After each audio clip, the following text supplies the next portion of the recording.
예, 6주차 2교시 시공공정의 분쟁, 여기에 따른 리스크 등을 살펴보도록 하겠습니다.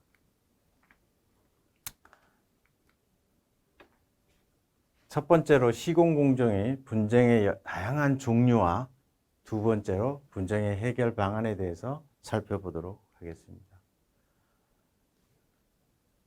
첫 번째로 인근 주민에 대한 민원, 분쟁이 건축공사 현장에서는 상당히 다양하게 나타나고 있습니다.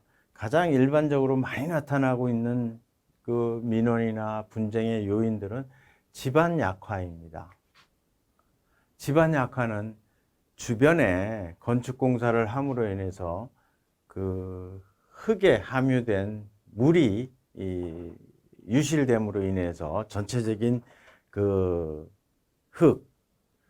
토사의 안밀도가 줄어듭니다. 줄어들면서 침하되는 그런 현상들을 말합니다. 이러한 그 집안 약화가 이루어짐으로써 상당한 건축물에 피해를 주게 됩니다. 두 번째로 도로교통. 건축공사를 하게 되면은 상당한 중량의 차량이라든지 장비들이 통행을 하게 됩니다. 그래서 상당히 그 위험하기 때문에 이러한 도로 교통에 따른 또 번잡하게 되고 많은 사람들이 또 인력들이 공사에 관여하는 사람들이 통행을 하게 됨으로써 주변이 교통이 혼잡되고 또 여기에 대한 사고에 대한 위험이 상존하게 됩니다. 이런 것으로 인한 민원과 분쟁이 상당히 많습니다. 다음으로 소음과 진동입니다. 소음은 공사 장비에 대한 소음, 또 터파기를 하거나 장비를 사용할 때는 그 장비에 대한 운전에 따른 소음이라든지, 그 다음에 흙을 제거하는 동안 또한 그 암석 등을 또 깨서 부스러뜨릴 때 하는 소음과 진동에 대한 민원도 상당히 많습니다. 비산먼지입니다. 공사를 하는 도중에 또 상당한 많은 먼지라든지 이런 것들을 유발하게 됩니다. 이러한 일반적으로 일어나는 민원들이 공사 현장에 상당히 많이 존재하게 됩니다. 그래서 건축을 할 때는 이런 부분에 대해서 충분히 대비를 하셔야 할 겁니다.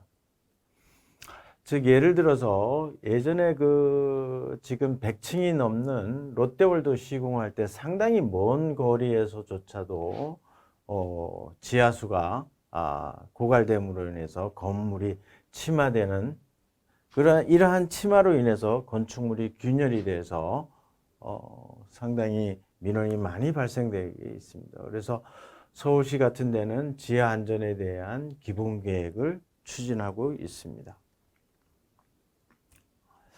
이러한 분쟁은 공동주택 같은 경우 구조체 일부나 전부가 또 금이 가거나 일부는 또 붕괴되거나, 그래서 상당히 그러한 위험이 존재하고요. 구조안전상의 위험을 초래하거나 그러한 위험을 초래할 우려가 있는 정도의 균열, 침하 등의 결함이 발생한 경우가 보통 분쟁의 어떤 대상이 됩니다.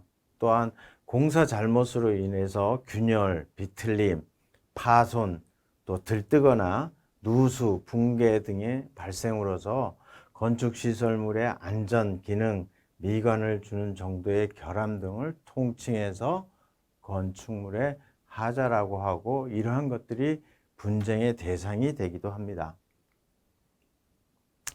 무엇보다도 분쟁에서 가장 해결이 잘 안 되는 분쟁은 공사비에 대한 분쟁입니다. 이러한 분쟁은 왜 일어나냐면은 일반 민간 건축에서는 사실 설계 도면이 불분명한 요소가 상당히 많이 존재합니다. 두 번째로 건축을 하는 과정 속에서 건축주의 추가적인 요청이 상당히 많이 존재하게 됩니다. 또 당초 계약에 없는 내용들을 건축주가 요구하거나 뭐 이런 것들을 구두로 이런 행사를 많이 하게 됩니다. 또한 그 자재 변경.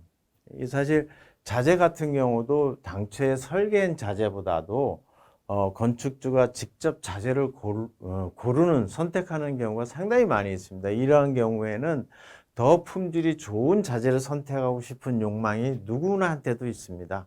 그랬을 경우에 어떤 그 공사비가 상승되는 요인, 또 그다음에 공법의 변경, 그다음에 또 여러한 뭐 단순한 변경 이런 것들이 전부 어떤 공사비의 어떤 변화를 주게 됩니다. 이러한 것들로 일어나는 분쟁이나 이러한 리스크가 상당히 많이 있습니다. 그래서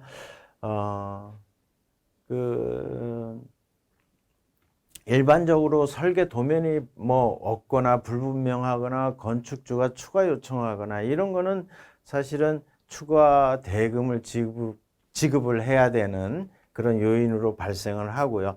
단순한 어떤 방법의 변경 이런 것들은 지급하지 않아도 됩니다.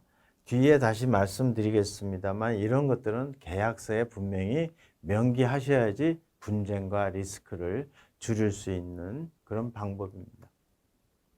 그래서 일반적으로 그 계약을 하는 경우에 크게 보면 두 가지 계약 방법으로 대별할 수 있습니다. 총액 계약이라고 해서 그 설계 도면과 목적물을 완성하는 그 내용만 명시하고 일반적으로 럼썸이라고 그러죠. 총액 얼마에 건축을 해주겠다 이런 것들을 통칭하여 총액 계약이라고 합니다.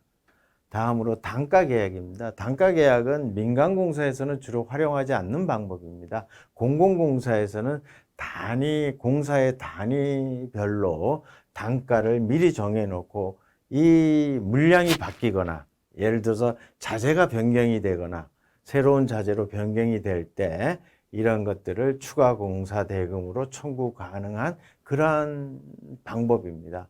저는 사실 개인적으로 법원의 소송으로 공사비 분쟁으로 인해서 소송이 진행될 때 공사비를 감정하는 일도 감정인으로서도 역할을 하고 있습니다만은 대부분의 민간공사는 총액 계약을 함으로 인해서 공사비 분쟁이 소송 등의 어떤 형태로 많이 나타나고 있습니다. 그래서 무엇보다도 건축을 하기 전에는 이러한 공사비를 어떻게 건축주와 그 다음에 업체하고 결정을 하느냐가 상당히 중요하고 이런 부분들은 분명히 전문가의 도움이 필요한 부분이라고 말씀드릴 수 있습니다.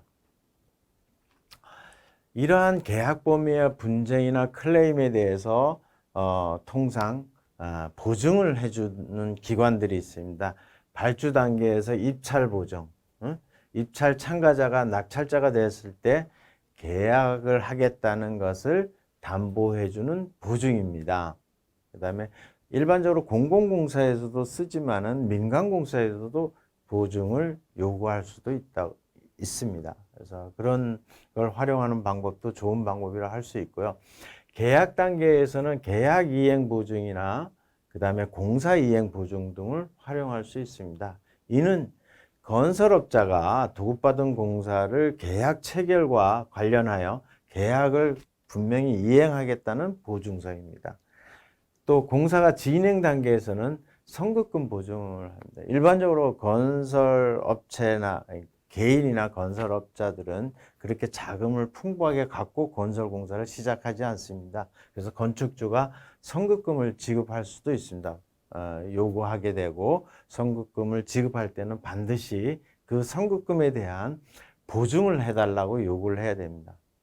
그래서 그런 선급금이 그래서 안전하게 공사에 활용이 될 수 있도록 보증을 활용하는 완공 단계는 하자 보수 보증입니다. 그래서 하자 이행 보증이라고 통칭합니다. 그래서 일반적으로 모든 건설공사, 특히 건축공사에는 부분적으로 하자가 발생합니다. 근데 건설업자가 공사를 해놓고 하자는 안 해주고 일반적으로 도망가는 경우가 많이 있습니다. 하자에 대해서 무책임하게 대응하는 경우가 있습니다. 이러한 경우에 활용할 수 있는 것이 하자 이행 보증입니다.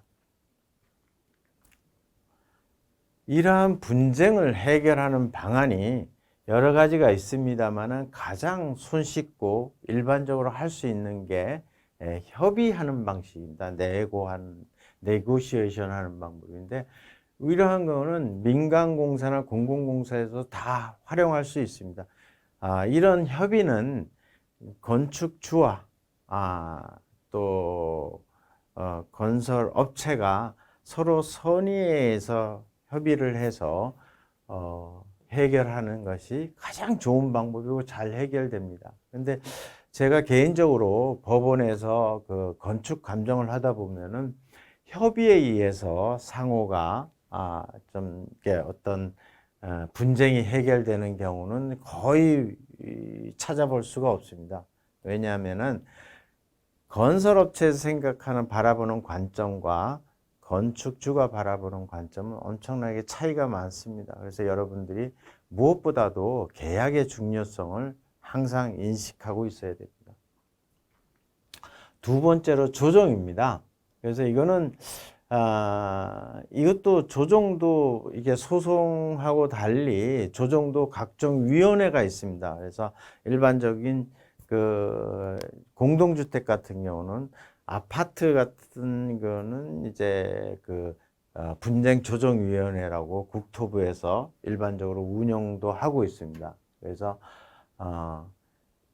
민사에 관해서 그 분쟁을 재판에 비해서 간단한 절차에 의해서 조정이 성립될 수가 있습니다. 그런데 이러한 조정은 사실 법적 구속력도 없고 최종 단계가 아니어서 어떤 경우에는 조정이 안 될 경우에는 시간 낭비라든지 어떤 비용 낭비를 초래할 수 있습니다. 그래서 선의에 의해서 건축주와 건설업자가 조정을 서로가 받아들인다면은 빠른 해결이 될 수 있고 비용도 적게 들고 또 어떤 내용도 쌍방만 건축주와 건설업자 간에 쌍방만 합의하면 되는 그런 상황이 바로 조정입니다. 이러한 조정도 좋은 방법입니다. 그래서 분쟁위원회 조정의 대상으로서 그다음에 건축 관계자와 건축 등으로 인해서 피해를 간 주민 간의 분쟁, 또 인근 주민 간의 분쟁, 건축 관계자와 관계 전문 기술자 간의 분쟁, 건축 관계자 간의 분쟁, 인근 주민 간의 또 분쟁, 여러 분쟁이 있습니다. 그래서 이런 거를 다 조정할 수 있는 분쟁위원회가 있습니다. 조정위원회가. 그래서 이러한 조정위원회를 활용하는 것도 분쟁을 해결하는 좋은 방법입니다. 다음에 중재입니다. 우리나라에서는 지금 대한상사중재원에서 그 중재를 하고 있습니다. 근데 이 중재는 계약 당사자들에 의해서 중재 원칙과 중재인 선정이 좀 자유롭습니다. 그래서 중재를 통한 분쟁 해결은 대규모 프로젝트 증가와 건설 산업의 어떤 생산성의 저하로 건설 분쟁이 상당히 많이 증가하고 있습니다. 앞에서도 말씀드렸듯이 저는 그 법원의 그 재판 과정에 건축 분쟁이 일어났을 때 소송으로 진행되는 그러한 과정에서 제가 건축 감정인으로서 감정을 하고 있습니다만은 그 건설에 관해서는 거의 분쟁이 안 일어나는 경우가 없을 정도로 상당히 많은 분쟁이 일어나고 있습니다. 그래서 이러한 분쟁을 해결하는 중재라는 방법이 있습니다. 대한상사중재원을 활용하는 중재 방법인데 상당히 좋은 방법인데 일반인들은 아직 그 중재에 대해서 잘 모르기 때문에 통상 이제 법원에 소송으로 많이 진행이 돼서 엄청난 소송이 건설 관련해서 진행되고 있는 것이 현실입니다. 그래서 중재의 장점을 살펴보면 소송보다 빠르고 저렴합니다. 비용이. 왜냐하면 중재는 단심 딱 한 번으로 끝납니다. 소송은 여러분들이 알다시피 1심과 2심과 3심이 있습니다. 통상 뭐 건설 분쟁 같은 경우에는 아주 최악의 경우는 3심까지 갑니다만은 일반적으로 1심과 2심에서 해결이 됩니다만은 분쟁이 치열할 경우에는 3심까지 가고 있습니다. 그래서 그런 소송보다는 중재의 장점은 중재 판결은 또 기밀성을 갖고 있습니다. 빠르기도 하고요. 그 다음에 단점은 좀 어떻게 보면은 좀 불확실성이 내포하고 있고요. 항소를 할 수가 없습니다. 단심으로 끝나기 때문에. 그래서 중재로 가기 위해서는 상당히 또 이런 또 조심해야 되고 전문가의 조력이 필요한 부분입니다. 그래서 중재는 대한상사중재원의 중재로 가기 위해서는 독립된 합의 또는 계약서에 반드시 서면으로 중재의 합의가 존재해야 됩니다. 그래서 중재가 성립하려면은 당사자들이 합의한 문서의 중재 합의를 포함해야 되고요. 당사자 일방이 중재 합의를 주장하고 타방이 다투는, 즉 이렇습니다. 내가 당사자가 아닌데 건축주와 건설업자인데 건설업자가 예를 들어서 분쟁이 생겼을 때 중재로 해결하기 위해서 중재원에 제가 이 사건을 중재원에 접수해서 중재로 하겠느냐고. 그런데 상대방이 건축주가 이의를 제기하지 않으면 중재 합의가 존재한다고 봅니다. 또 서신 등으로 내가 이런 분쟁에 대해서 상대방에게 서신으로 중재를 하자 이렇게 했을 때 거기에 대해서 아무 회신이 없거나 또 합의를 하면은 중재가 성립하는 중재 합의로 보는 경우입니다. 그래서 또한 그래서 계약이 중재 조항을 포함한 문서를 인용하는 경우에는 서면으로 반드시 작성해서 중재를 하는 것이 합당한 방법입니다. 그래서 첫 번째가 중재 합의가 있어야 됩니다. 앞서 말씀드렸듯이 중재 조항 또는 별도의 중재 합의가 있는 경우에 대한상사중재원에 중재 합의를 신청할 수 있습니다. 즉 중재 신청을 대한상사중재원에 신청서를 제출하고 중재 비용을 예납하면 중재가 개시가 됩니다.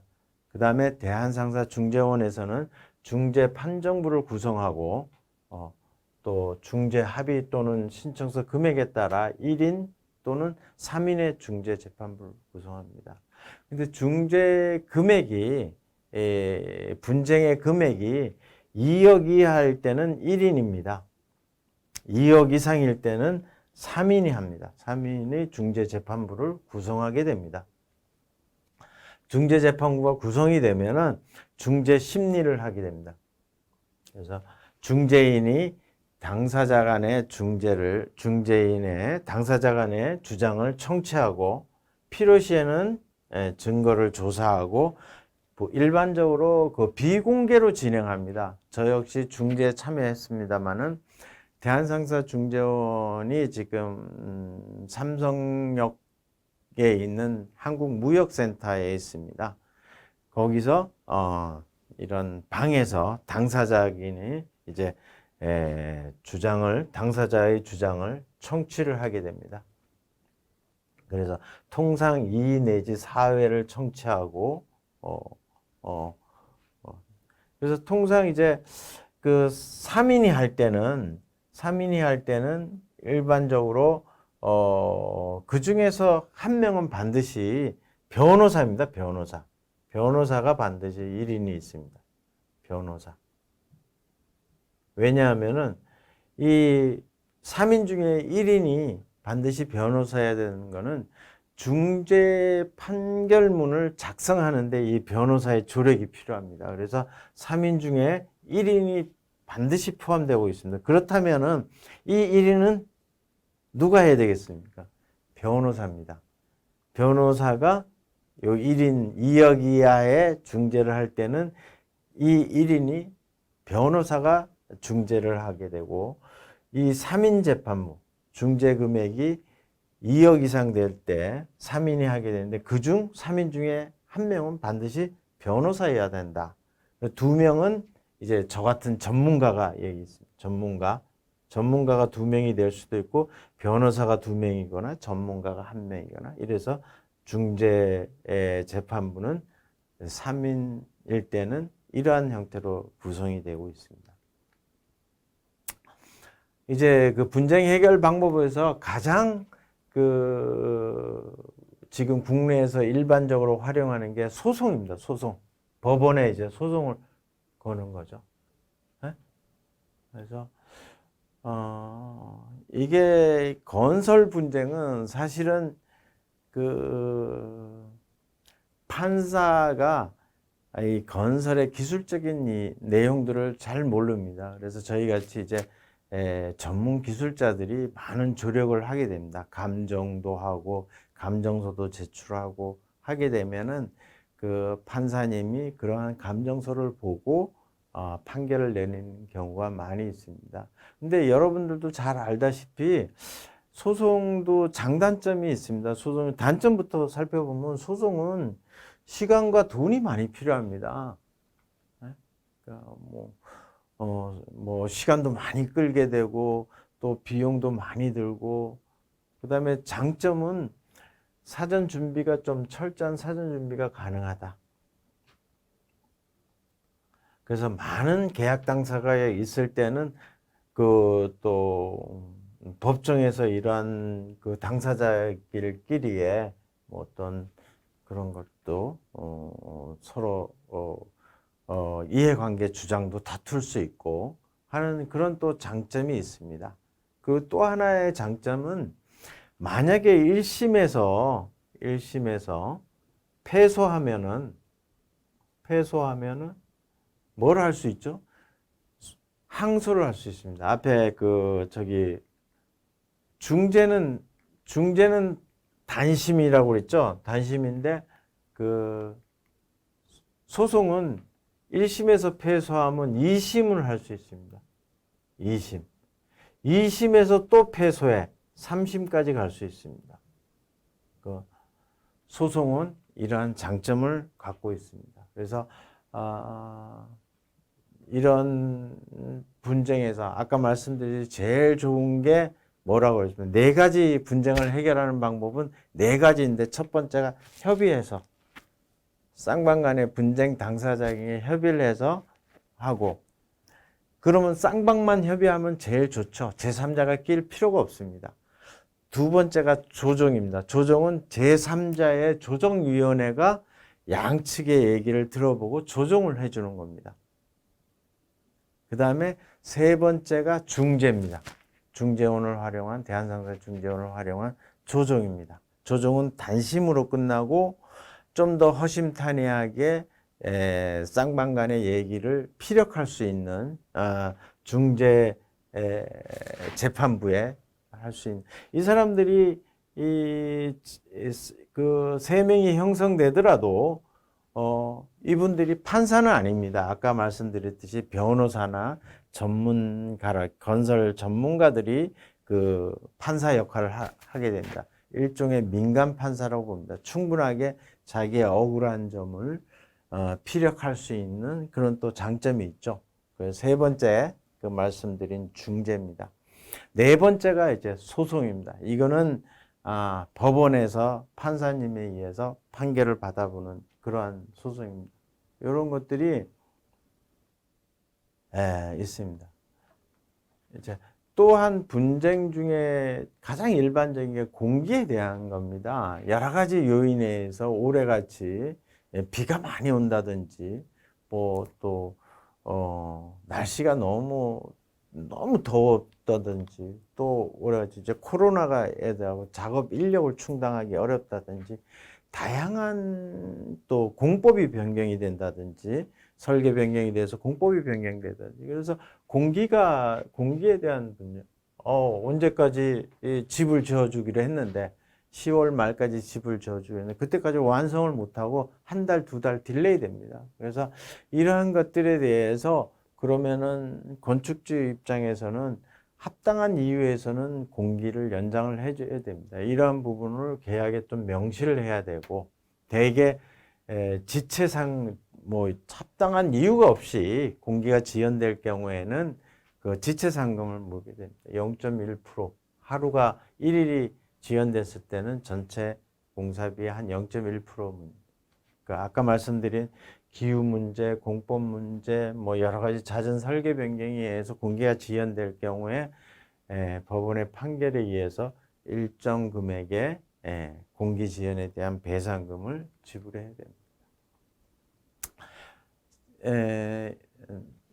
제3자에 의해서 가장 많이 활용되고 있는 중재와 소송에 대해서 말씀드렸습니다. 그래서 요거를 비교를 한번 해보겠습니다. 그래서 중재가 형성되기 위해서는 중재 합의가 있어야 돼요. 합의. 쌍방 간에 중재와 합의가 있어야지 대한상사중재원에 중재를 할 수 있습니다. 소송은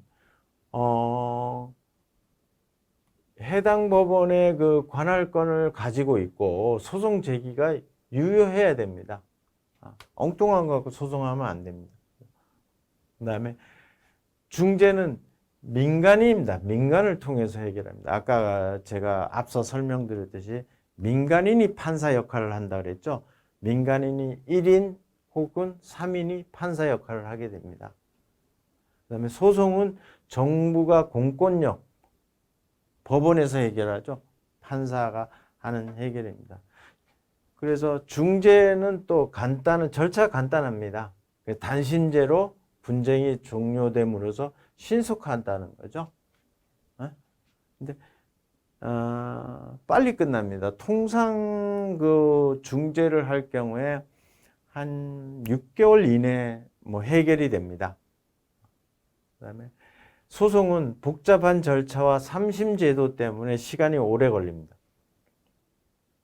다행히 1심 판결이 분쟁 당사자들끼리 합의가 잘 돼서 그걸 따를 수 있다, 억셉트 할 수 있다 하면은 1심으로 끝나겠지만은, 제 경험으로서는 통상 1심에서 끝나는 경우를 거의 못 봤습니다. 거의 뭐 서로 이해 다툼이 심각할 경우에 2심, 3심까지 가는 그런 경우가 허다합니다. 그래서 많이 비용은 중재의 경우에는 한 번만 변호사 선임도 사실은 필요 없습니다. 그래서 중재 비용만, 중재 수수료만 지불하면 됩니다. 그래서 비용이 아직 저렴하고 소송의 경우는 변호사도 선임을 해야 되죠. 인지대 내야 되죠. 비용이 많이 듭니다. 그 다음에 공개 여부입니다. 공개 여부는 중재는 앞서 설명드렸듯이 일정한 방에서 당사자들끼리만 얘기합니다. 그래서 비밀이 보장됩니다. 제3자가 알 수 없는 거죠. 그래서 대외적인 신용도에 영향을 주지 않습니다. 그 다음에 소송은 여러분들이 재판정에 가보면은 방청객도 있고 여러 사람들이 공개가 원칙입니다. 그래서 업체나 또 개인의 어떤 신용도에 영향을 줄 수도 있습니다. 그래서 이러한 문제가 있고, 심판장인 전문 중재인이 판정함에 따라 어떻게 보면 전문성을 가진 업무일 경우에는 오히려 중재가 더 전문적인 어떤 일에 대해서 전문적인 분쟁 사항에 대해서 상대방한테 이해시킬 수 있는 장점이 있습니다. 소송은 잘 알다시피 법원에 판사가 판결을 하게 됩니다. 그런데 대부분의 판사들은 건설공사의 어떤 기술적인 문제라든지 여러 가지 복잡한 문제에 대해서 판사가 잘 판단하기가 어려운 부분이 없지 않아 있습니다. 그래서 저희 같은 전문가가 옆에서 판사한테 많은 그 전문적인 기술적인 그 감정서라든지 이런 것들을 제출해서 조력을 하게 됩니다. 도와드리게 됩니다. 이제 마지막으로 가장 중요한 거는 중재 역시 법원의 확정 판결하고 똑같습니다. 중재 역시. 그래서 한번 중재 재판부에서 판정이 나면은 이 사항을 다시 이게 내가 불만이 있다 그래도 소송으로 다시 절대 뭐라 그랬죠? 못합니다. 이걸로 끝입니다. 끝. 그 다음에 소송은 굉장히 그 구속력이 강하죠. 확정력들이 있고 또 1심에서 지더라도 2심, 3심까지 할 수 있는. 근데 이게 이제 시간 비용이 많을 때는 해볼만 한데요. 가능하면은 그 기술적이고 이제 건설에 관한 거라면은 대한상사중재원에 중재 합의를 하셔서 중재를 적극적으로 활용하는 것이 시간과 비용을 절약하는 방법이 아닐까 생각합니다. 앞서 말씀드렸듯이 소송은 1심, 2심, 3심에서 어떤 사례의 기준입니다. 이렇게 많은 돈이 들고 이게 분쟁은 중재는 뭐 한 2분의 1 이하로 굉장히 비용이 적습니다. 그리고 중재인 선정하는 경우도 소송 당사자가 각각 한 명이 뽑을 수 있습니다. 자기한테 자기 말을 잘 들어주는 사람을 선정할 수 있습니다. 이게 대한상사중재원에서 중재인 그 명단을 쭉 주면은 내 얘기를 가장 잘 들어줄 사람이 이 중에 누구일까 판단해서 그 중에서 한 명을 선정할 수 있는 그런 이렇게 할 수 있습니다. 선정 기준은 독립성과 공정성이 보장이 되고요. 그리고 또 깊이도 할 수 있습니다. 저 사람은 분명히 내 편이 아니라 상대편에 대해서 나한테 불리할 수 있어. 그러면 어떤 사람은 이런 사람은 빼주세요. 이렇게 요구할 수 있습니다. 그래서 그 다음에 중재진은 상호 합의, 서로가 편한 장소에서 할 수 있습니다. 그래서 뭐 이런 부분들은 뭐 다 이제 언어 같은 경우도 서로 소통이 될 수 있는 언어를 쓰면 됩니다. 이상으로 이것이 분쟁의 어떤 해결 방안에 대해서 여러 가지 해결 절차가 있습니다. 그 첫 번째가 협의라고 말씀드렸습니다. 두 번째가 조정, 분쟁 조정위원회를 활용하는 조정. 세 번째가 대한상사중재원을 활용하는 중재. 마지막으로 소송입니다. 그래서 여러분들이 어떤 분쟁에 휘말렸을 때 어떠한 것들이 가장 나한테 적합한지를 판단해서 선정을 해서 분쟁을 해결하는 방안을 선정하시기 바랍니다. 이상 2교시 마치겠습니다.